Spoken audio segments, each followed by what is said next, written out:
Caution! Watch out this video on your own risk, spoiler ahead. The time of August 1939 is shown as the movie starts. A slaughterhouse comes on the scene in Texas. There is an expectant lady who is working. Suddenly, she undergoes pain and delivers a baby. But that lady has passed away after giving birth to the baby. That baby was not like other babies and was infectious. Another lady finds that baby in a waste bin outside the slaughterhouse.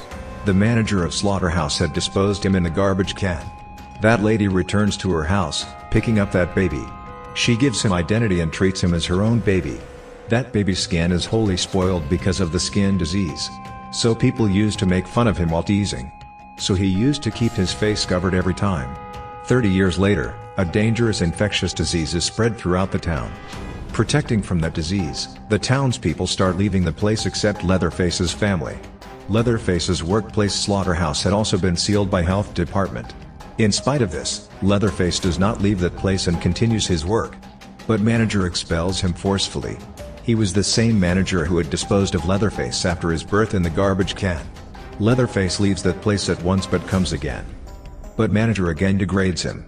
Because that manager was upset with Leatherface's family. Everyone had left the town except them. Leatherface becomes aggressive and hammers Manger. Manger promptly calls police. But Leatherface hammers him for many times before he tells to police something. And he loses his life. Afterwards, Leatherface lifts a lying chainsaw from there and leaves. After a while, a police officer arrives at Leatherface's house. Police officer asks him to raise his hands. At the same time, Leatherface's family member kills police officer with his gun.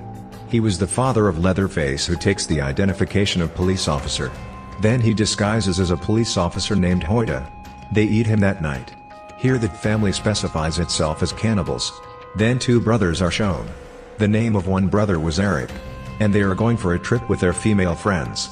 On the way, they stop at a filling station belonging to Leatherface's mother. There are two motorcyclists who are staring at them. They drive away from there, then they notice that a motorcyclist girl is chasing them. Pointing a gun on them, she asks them to stop the car. Eric drives car speedily while noticing it. He also begins to fire his gun, taking it out. Immediately, a cow appears in front of their car. So car loses its balance after being struck with it. And car is crashed. They are survived but wounded badly. Eric checks that his friend Chrissy is not in the car but had fallen out of the car. Eric gets off the car to rescue Chrissy.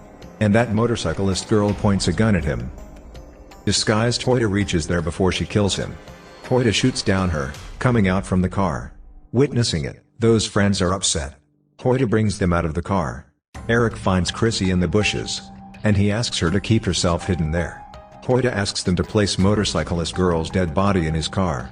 He drives away, taking 3 of them in his car. Hoyta tells his brother through radio communication that I have captured 3 persons. And you may come here soon. Then Chrissy starts the car as they depart. But the car was not starting. Then she begins to search Eric's gun. Meanwhile, Hoyta's brother is also arrived on the scene. And she quickly hides herself in the car. Hoyta's brother reaches there, driving truck loader. Chrissy glimpses gun in the car. But Hoyta's brother picks it before she takes. And he starts pulling the car through truck. Hoyta comes to his house after taking 3 of them. Then Leatherface leaves taking that motorcyclist's dead body from there as Hoyta calls him. Those people are left shocked and scared, seeing him. Because he was appearing not less than satanic. Hoyta hangs at a place of both brothers while their female friend is taken inside by him. Leatherface is cutting up the dead body of motorcyclist in a basement. Meantime, Hoyta's brother also reaches there, driving a car. And Chrissy was also inside it. Chrissy was noticing every occurrence there covertly. Hoyta wraps Eric's face with the transparent sheet which creates a problem in his breathing. Hoyta offers a chance to Eric's brother at the last time to escape. He says, do 10 push-ups. I will release you if you succeed to do it. Eric's brother starts doing push-ups. But Hoyta was also beating him so it was hard to do push-ups. But he courageously succeeds to do 10 push-ups.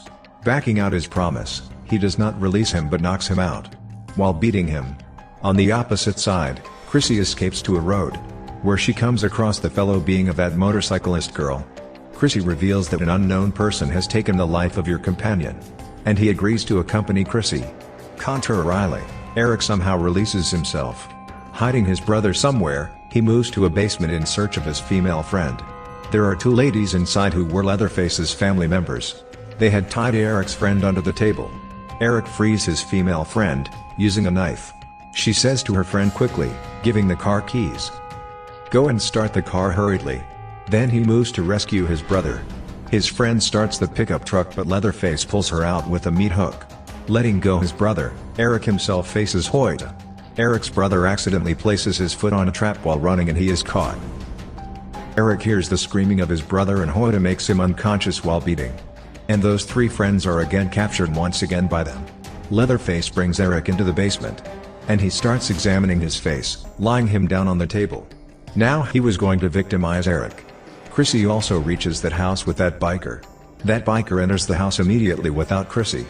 Chrissy notices Eric's entrapped brother outside. He tells Chrissy, both of our friends are in the house. Hearing it, Chrissy intrudes in the house. Leatherface is cutting up Eric in the basement. It is such a pathetic way. Chrissy hears the shouting of Eric. And she reaches at the door of basement, following the pitch of sound. Leatherface goes upstairs, taking his chainsaw. And Chrissy covertly moves to the basement, getting a chance. Chrissy catches the sight of Eric but he was left in worst condition by Leatherface.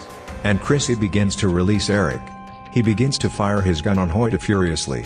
But Leatherface attacks him, coming there. He pushes that biker to that chainsaw. And he turns on the chainsaw. And that biker is dissected with that chainsaw. Chrissy is trying to free Eric but of no use. And Chrissy hides under the table as Leatherface reaches there. Leatherface also dissects Eric, using chainsaw. Afterwards, he starts removing his skin with a knife. He prepares a flesh mask after stitching that skin and he himself puts on it. Here he takes the identity of Leatherface. Coming out, Chrissy runs away from there. Suddenly, she hears the shrieking of her female friend. Here she could escape but she retreats to rescue her female friend. Hoyt's brother was suffering foot pain because he was shot by that biker. He requests his brother Hoyt, relieve me from this pain and help me. He says to Leatherface, perform a surgery. Leatherface turns on the chainsaw and dissects his one of the feet. Hoyt says to Leatherface, I am not liking this structure of his body. Level both of his feet. Hearing it, Leatherface also dissects his other foot. Chrissy comes to her female friend but Hoyt catches her sight. Hoyt makes Chrissy sit on the dining chair and that family was going to die. At the same time, Leatherface arrives there. And he kills Chrissy's female friend, cutting her throat. Now he begins to take Chrissy towards basement. But Chrissy hits his back with a screwdriver. As a result, Leatherface leaves her. And Chrissy goes outside the house, breaking the window.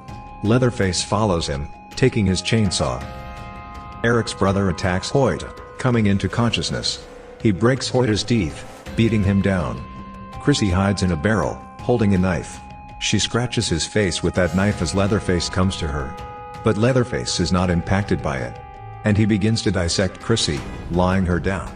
Meantime, Eric's brother approaches and he kills him, thrusting chainsaw into his back. Chrissy immediately runs away. She leaves, sitting in a car. She glimpses police officer with his car on the road. And she feels comfort.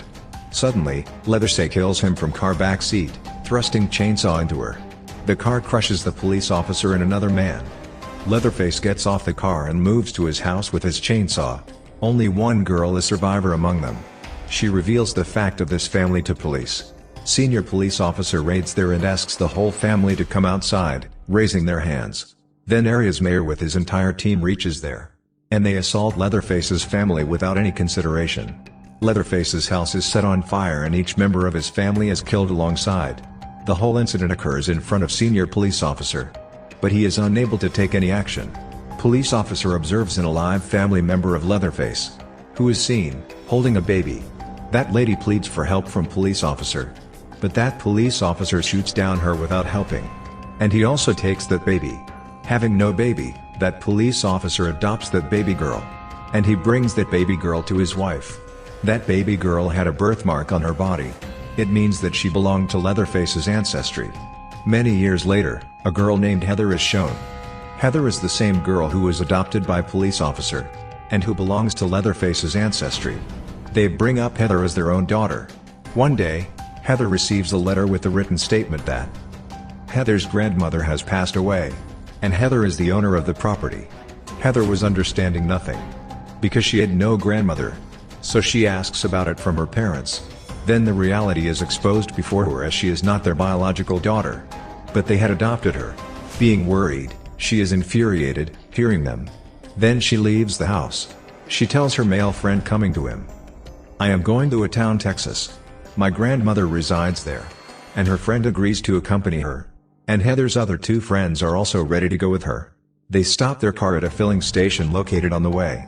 A boy confronts their car as Heather's friend starts driving. That boy is also moving at the same place, so they give lift the hitchhiker. They reach at Heather's grandmother's house location in the morning. All are left astonished, witnessing Heather's grandmother's property.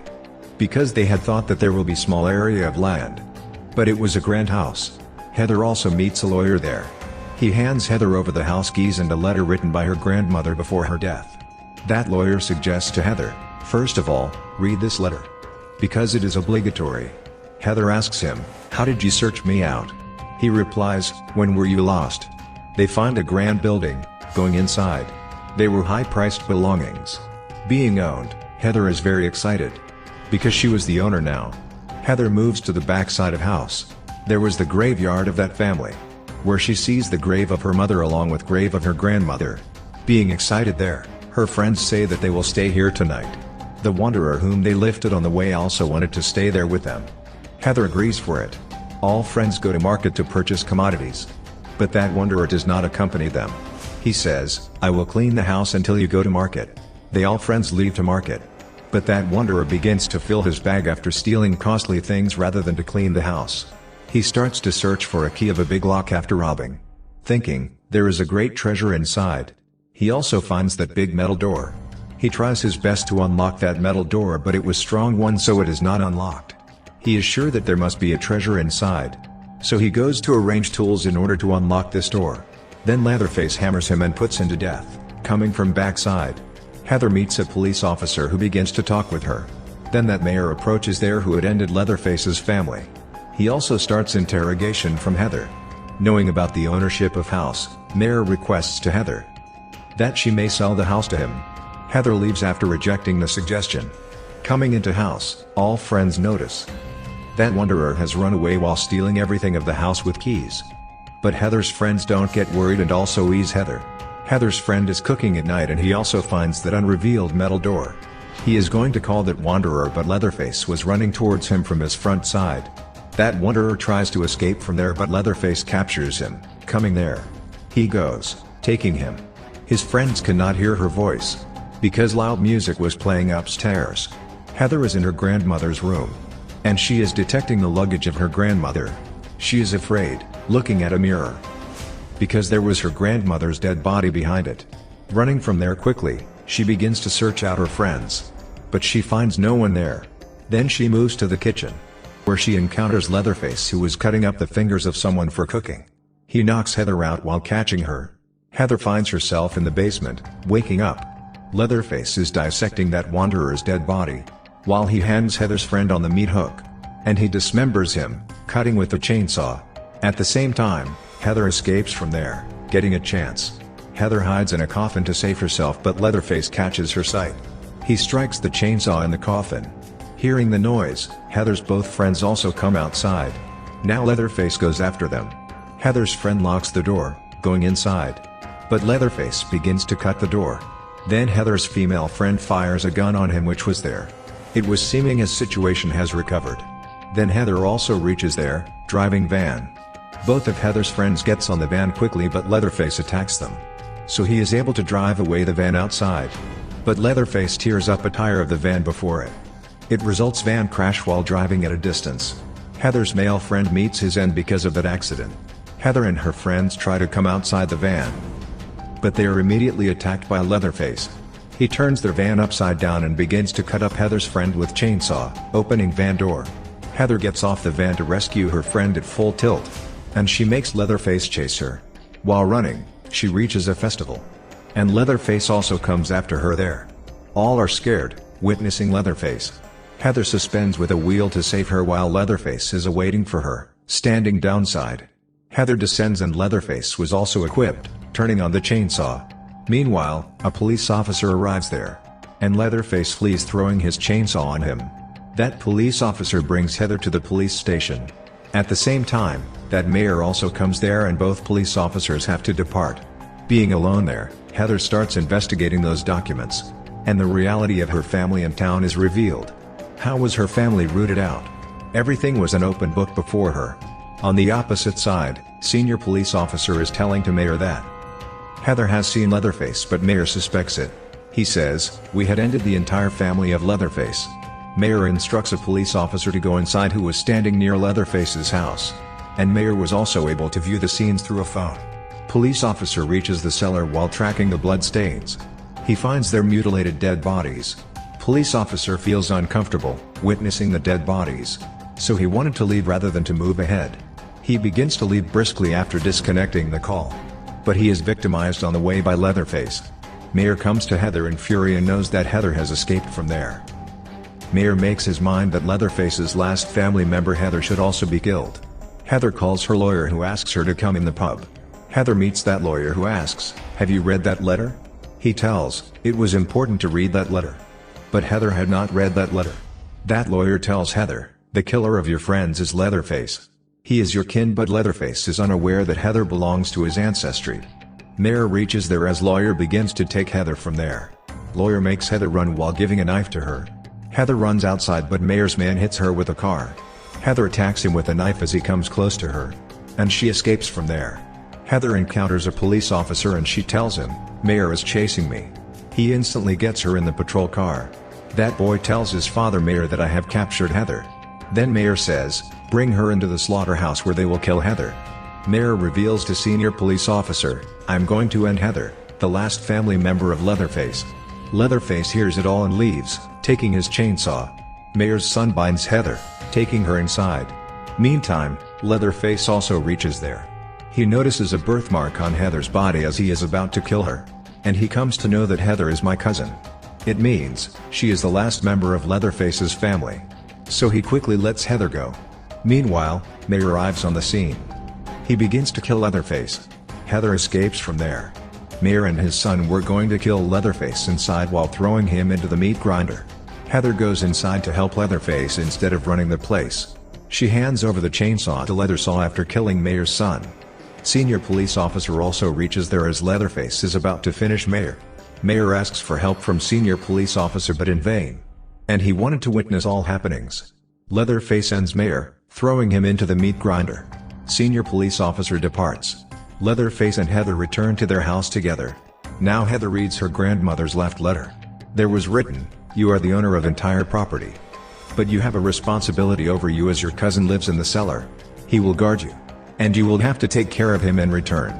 They both cousins are united and the ancestry maintains. The movie also completes with it. Thanks for watching this episode of Horror Thriller. We have handpicked this videos for you to watch next. Enjoy.